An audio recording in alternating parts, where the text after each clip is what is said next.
is an update on a project numero uno. So we have ripped open the gearbox and the contacts were thoroughly fried.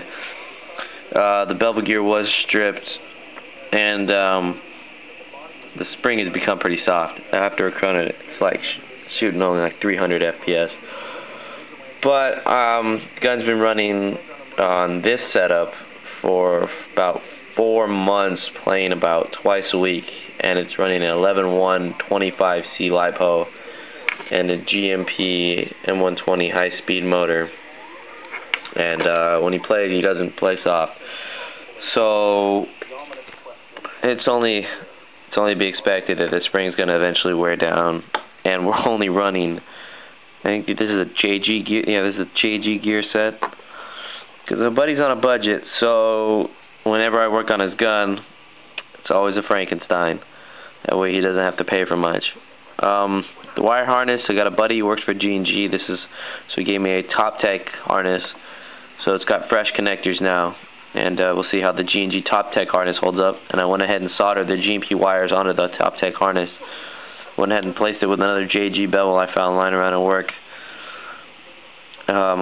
Now there's always this little amount of play you want to leave when you're shimming the bevel to match your pinion.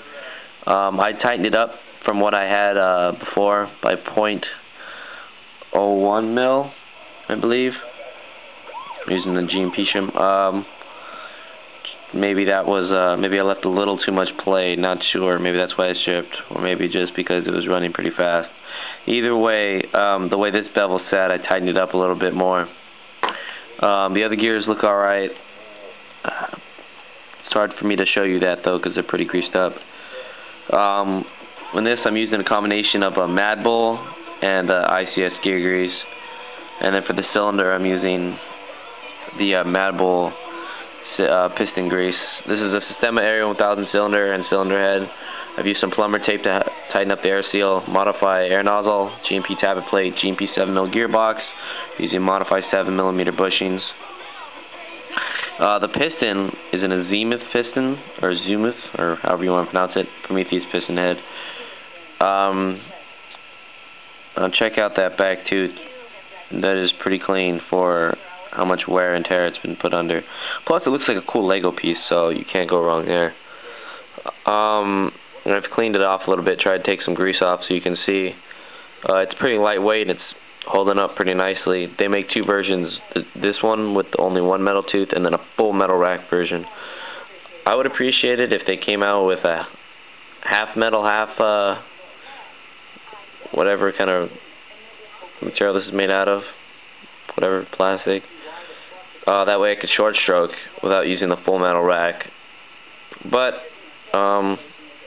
if you don't short stroke, this is a pretty decent piston, and I've heard great things about the full metal rack version too.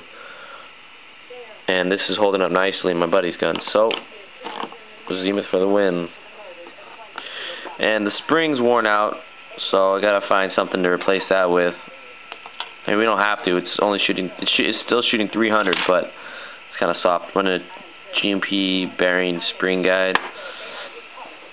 So, in conclusion, we're going to need to find a spring lying around that's going to shoot harder than this. Yeah, it's become pretty soft.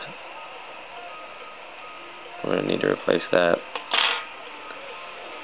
And we'll finish it up and conclude with a firing test.